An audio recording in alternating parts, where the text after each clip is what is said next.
Récemment, plusieurs sites pornographiques ont été bloqués en France. Leur tort, avoir refusé de mettre en place un système efficace pour vérifier l'âge des utilisateurs. On en a beaucoup parlé, c'est vrai. Mais un détail essentiel est passé sous les radars. Pour bloquer ces sites, l'Arcom a demandé aux fournisseurs Internet de couper l'accès directement au niveau du réseau. Une action en apparence anodine, mais qui change tout. Car en touchant au réseau Internet, on autorise l'État à en prendre le contrôle, à le façonner selon ses propres critères.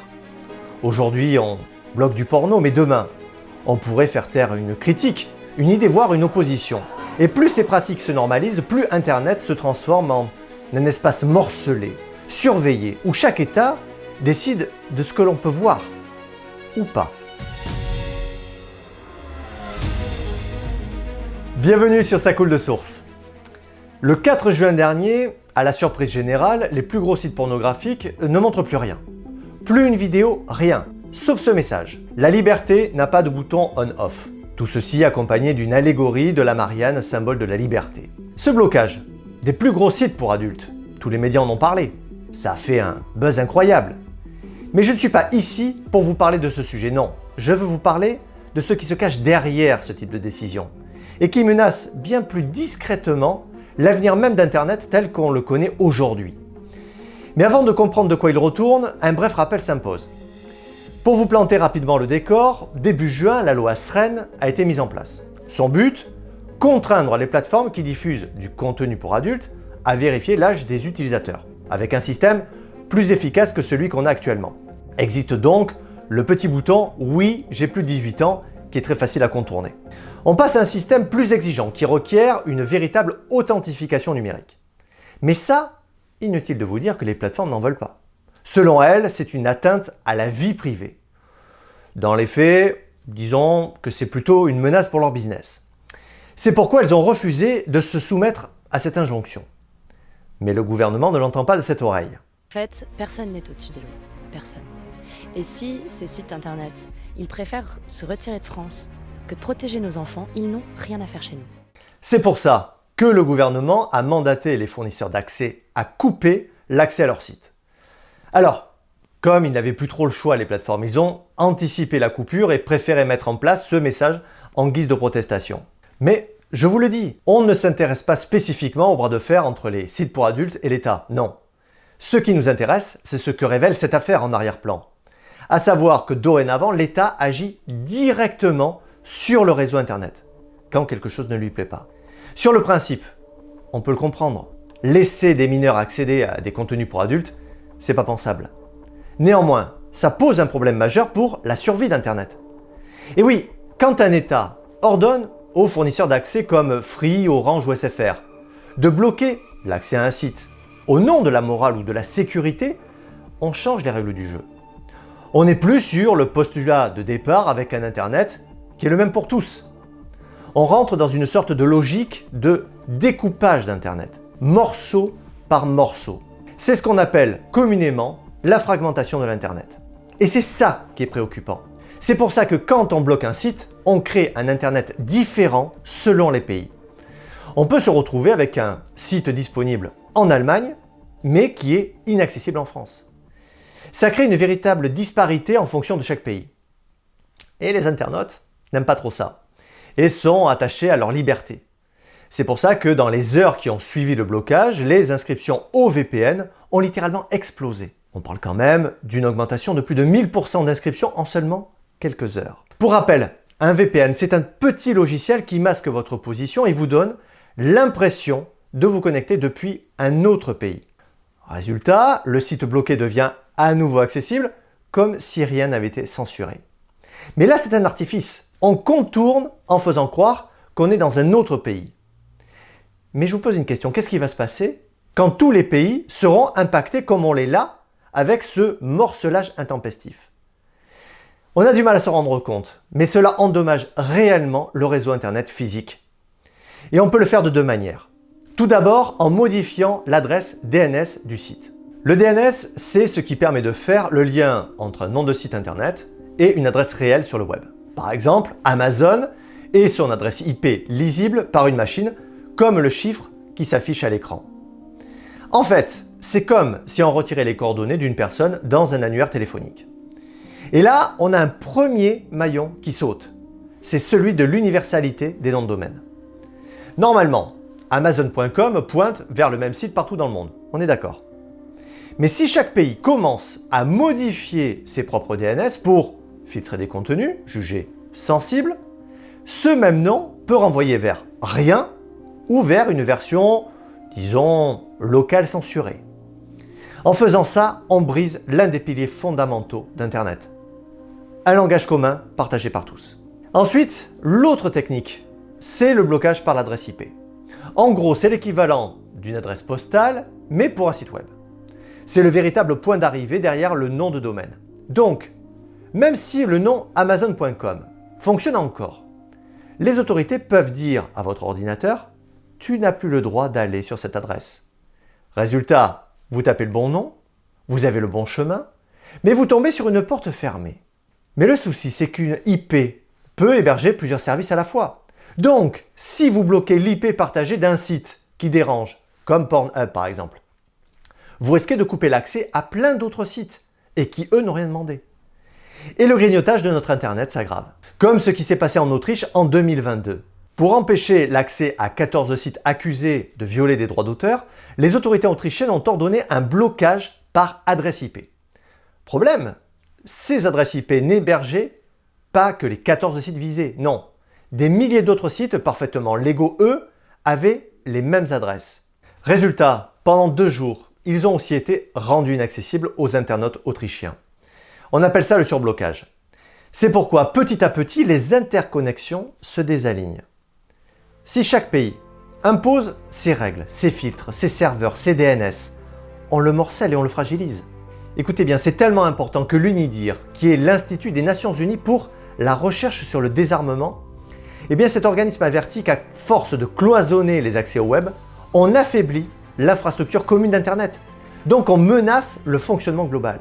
Toute tentative arbitraire et unilatérale de modification des composants critiques d'Internet pourrait aggraver davantage la fragmentation déjà en cours et appauvrir la sécurité globale du réseau et au-delà.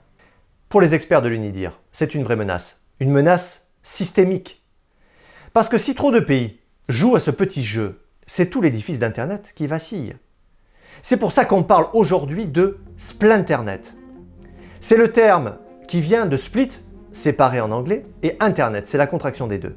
C'est l'idée que l'Internet mondial se fracture en plusieurs morceaux. En clair, avec un Internet ouvert, on accède à tout sans souci. Mais avec le Splinternet, c'est pas la même chose. On peut par exemple bloquer purement et simplement le site Facebook. On peut mettre une page qui ressemble à la version anglaise de Wikipédia, mais dans une autre langue, et qui pourrait ne pas être réellement Wikipédia. Ou enfin, on peut aller sur Google et tomber sur un moteur de recherche différent, affichant uniquement les sources approuvées par le gouvernement. Vous voyez où je veux en venir? Et ne vous y trompez pas, ce n'est pas un fantasme, c'est déjà la réalité pour certains. Prenez la Russie par exemple. Avec sa loi sur l'Internet souverain, elle peut se déconnecter du réseau mondial à tout moment.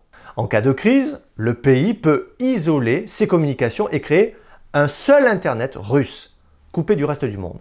Les États-Unis ou l'Australie discutent de la création de pare-feux nationaux pour bloquer des contenus extrêmes. Et puis, bien sûr, il y a le cas le plus avancé au monde avec la Chine et son fameux grand firewall. Là, c'est le tableau qu'on vient de voir ensemble, mais disons version XXL. Mais un autre point inquiétant joue un rôle central dans la fragmentation de l'Internet. C'est la généralisation silencieuse de l'identification numérique. C'est-à-dire que ce ne sera plus seulement conditionné au pays dans lequel on vit, non. Ce sera aussi conditionné à notre identité. Et c'est ce qui est déjà demandé pour accéder aux sites pornographiques, par exemple, comme Pornhub.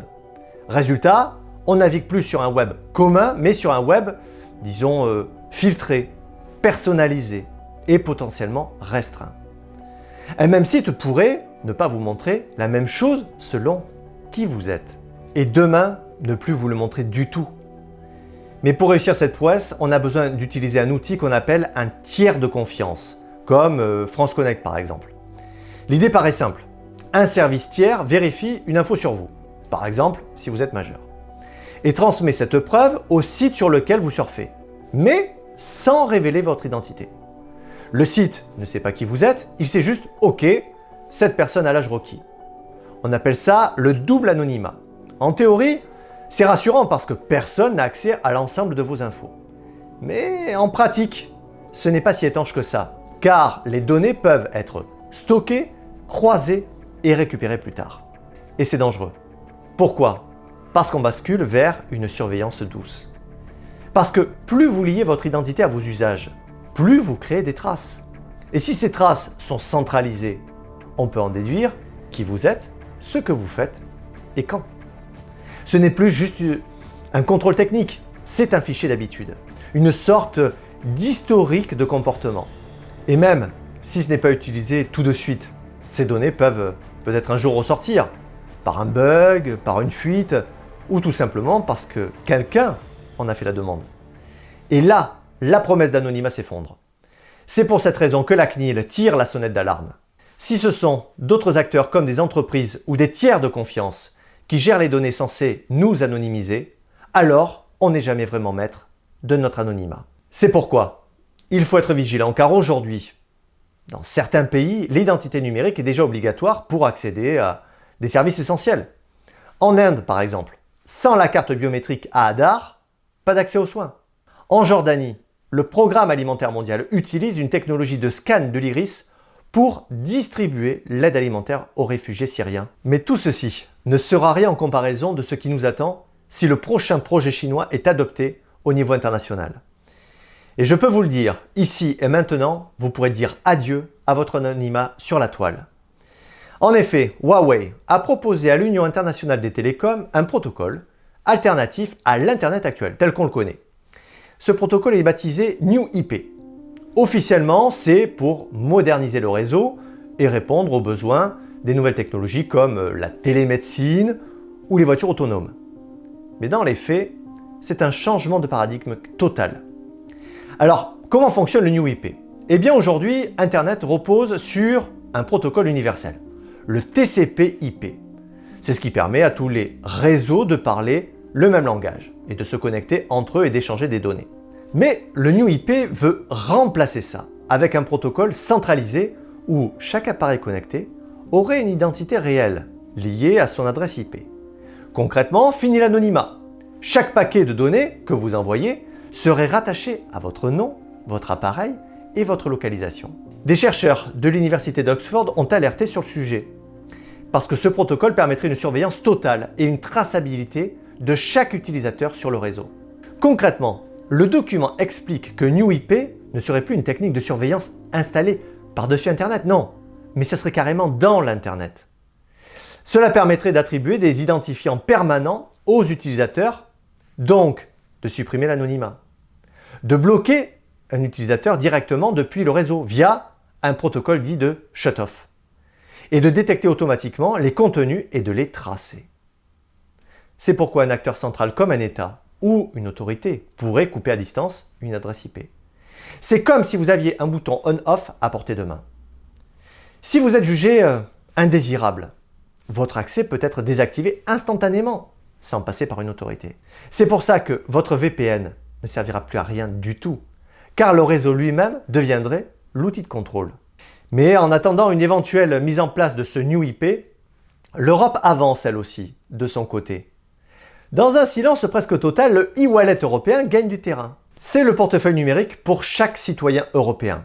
Objectif annoncé, permettre de prouver son âge, sa nationalité, son statut. Il pourra très bien servir à nous identifier pour aller sur des sites X, mais attention, ce n'est que l'arbre qui cache la forêt. Car une fois ce système en place, rien n'empêchera de l'étendre à d'autres domaines, comme la santé, l'éducation, la politique. Alors, vous l'avez compris, ce qui se joue aujourd'hui dépasse de loin la fermeture des sites pour adultes. Ce qui se joue, c'est le début d'un Internet à plusieurs vitesses, à plusieurs visages, où l'équité ne sera plus la règle, mais l'exception. Merci d'avoir suivi Ça coule de source. Prenez soin les uns des autres et restez libres.